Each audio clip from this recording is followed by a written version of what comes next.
इस वीडियो में हम मेवाड़ के सिसोदिया वंशी शासक महाराणा कुंभा के बारे में अध्ययन करते हैं।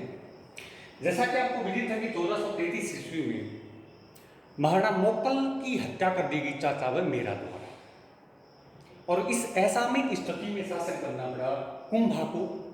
और उसमें भी स्थितियां कैसी थी कि चाचा ने तो मोक्कल कौन थे? महाराणा कुंभा के पिता मोक्कल का वध कर दिया गया था 1433 ईस्वी में।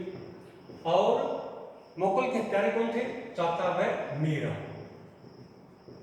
चाचा व मीरा ने हत्या करने के बाद में ये जो चाचा है इसने आपको मेवाड़ का शासक घोषित कर दिया।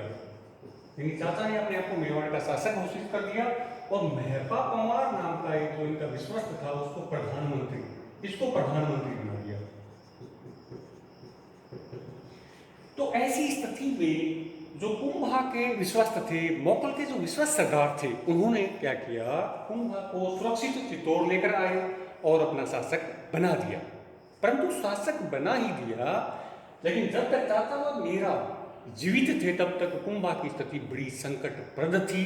तो ऐसी स्थिति में 1433 ईस्वी में महाराणा कुंभा शासक बनते हैं। अब शासक बनने के बाद में किस प्रकार से वो अपने आंतरिक और बाह्य समस्याओं से निजात पाते हैं, किस प्रकार से रचनात्मक कार्यों का अंजाम देते हैं, इससे पहले हम देख लेते हैं महाराणा कुंभा के बारे में जानकारी के स्रोत, क्योंकि उनके आधार पे ही ये इतिहास निर्मित हुआ है। उसमें महाराणा कुंभा के बारे में जानकारी के बहुत सारे स्रोत उपलब्ध हैं। 60 के आसपास शिलालेख हैं। इसके साथ साथ समकालीन दूसरे फारसी साहित्य से भी इनके बारे में जानकारियाँ मिलती हैं। इनमें मुख्य रूप से महाराणा कुंभा द्वारा या अपने निर्देशन में लिखवाए गए जो शिलालेख हैं उनकी भी बहुत बड़ी भूमिका है। तो जानकारी के स्रोतों की हम संक्षिप्त चर्चा कर लेते हैं। यहाँ पर जानकारी के स्रोतों में जो सबसे प्रमुख है वो एकलिंग महात्म्य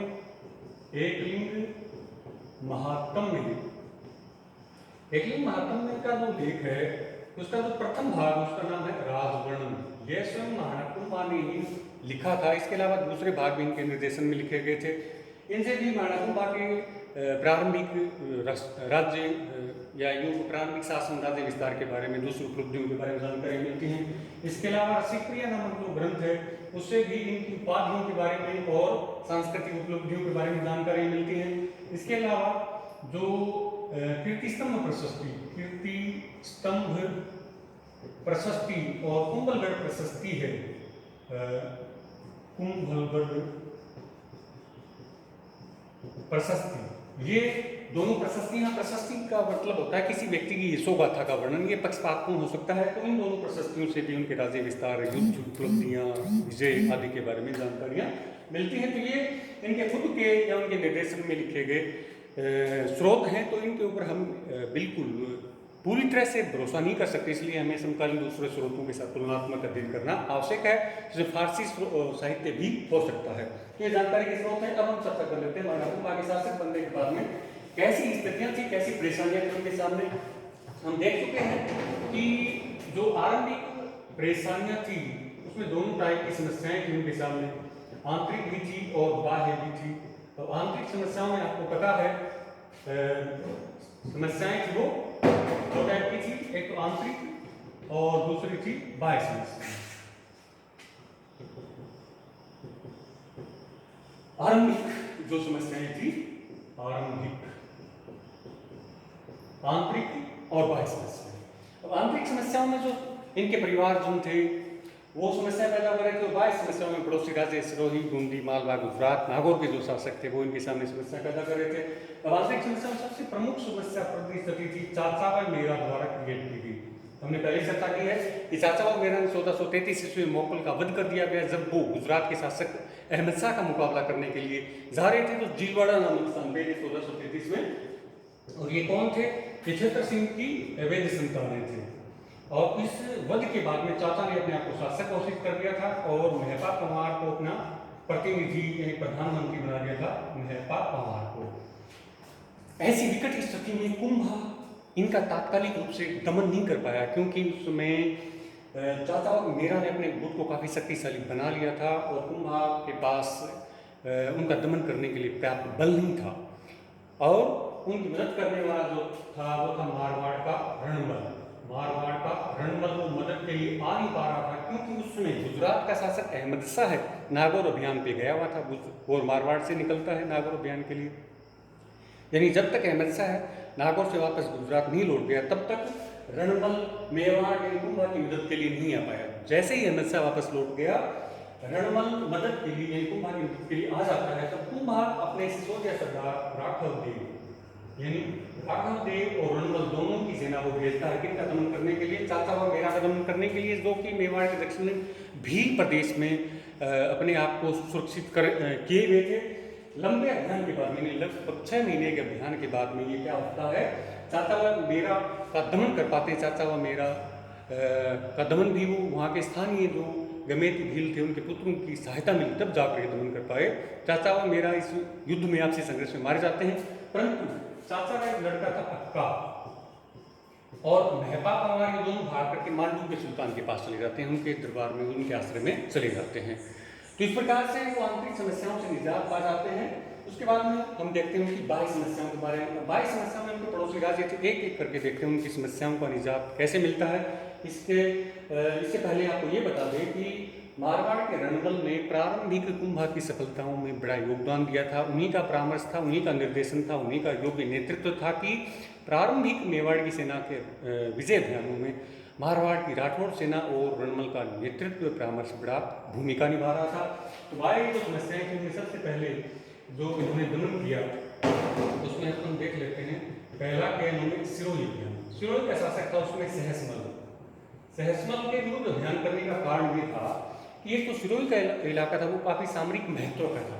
कैसे कि पंजाब से जो दक्षिण गुजरात की तरफ जो जाने का मार्ग था वो यहीं से होकर गुजरता था। इसके साथ साथ गुजरात के आक्रमण जो मेवाड़ पे होते थे वो भी सिरोही वाले इलाके से होते थे। यदि इस इलाके पर अधिकार हो जाए तो गुजरात के आक्रमण को वहीं रोक दिया जाए। तो इस प्रकार सामरिक महत्व। और उसके बाद में दूसरी बात, सिरोही के शासक सहसमल ने मोगल की हत्या के दौरान मेवाड़ में फैली अव्यवस्था का लाभ उठा करके पश्चिमी मेवाड़ वाले इलाकों पर अधिकार कर लिया था। तो उन इलाकों को पुनः छुड़ाने के लिए रणमल के परामर्श से कुंभा ने जो सेना भेजी नरसिंह डोडिया, इन नरसिंह डोडिया के नेतृत्व में सेना भेजी और इस सेना का मुकाबला नहीं कर पाया कौन, सहसमल पराजित हो गया। और पराजय स्वरूप जो पूर्वी सिरोही का इलाका, यानी सहसमल ने पूर्वी सिरोही का इलाका इसको दे दिया, कुंभा को दे दिया। तो इस प्रकार से अपना छिना हुआ इलाका भी मिल गया, इसके साथ साथ पूर्वी सिरोही का इलाका भी कुंभा को मिल गया, मेवाड़ की सेना को विजय मिली। यदि आबू वाला इलाका बाद में मिलता है क्योंकि वहाँ पर जो चुंडा और डूंगर यानी आबू वाले इलाके में जो चुंडा और डूंगर थे, चुंडा व डूंगर का शासन यानी लेख मिलते हैं वहाँ पर 1440 ईस्वी के आसपास के। तो बाद में आबू वाले इलाके पर भी अधिकार कर लेता है और यहाँ पर सिलगढ़ नामक दुर्ग का निर्माण भी करता है महाराणा कुंभा। इस प्रकार सिरोही में सफलता के बाद में जो अगला अभियान करता है महाराणा कुंभा वो था बूंदी के लिए। बूंदी में शासक था बेरिसाल। बूंदी का शासक कौन था? बेरिसाल।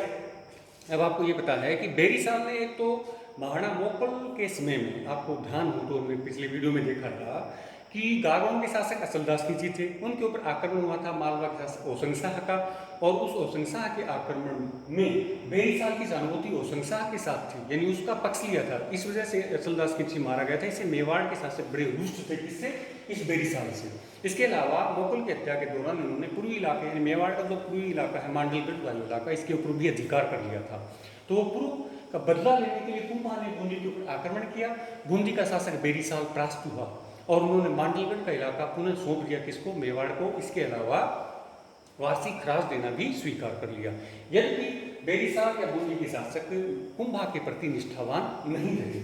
इस प्रकार से सिरोही और बूंदी के जो पड़ोसी राजपूत राज्य थे उनके ऊपर कुंभा ने विजय प्राप्त की। उसके बाद में हम देख लेते हैं राठौर सिसोदिया संघर्ष के बारे में या मेवाड़ मारवाड़ संघर्ष के बारे में। यानी जिस रणमल ने कुंभा के शासन को सुदृढ़ करने में बड़ा योगदान दिया, वो धीरे धीरे मेवाड़ में अपना प्रभाव बढ़ाने लगा, राठौड़ का प्रभुत्व बढ़ने लगा। और उस बढ़ते हुए प्रभुत्व से सिसोदिया सरदारों में जलन पैदा हो गई और उस जलन का नतीजा था मेवाड़ मारवाड़ संघर्ष। देख लेते हैं। उससे पहले हम चर्चा करेंगे सारंगपुर युद्ध के बारे में। सारंगपुर युद्ध 1437 ईस्वी। मेवाड़ी वृत्तांतों में इसकी विजय का गुणगान कुंभा के लिए किया गया है, तो मारवाड़ी वृत्तांतों में इस विजय का श्रेय दिया जाता है रणमल।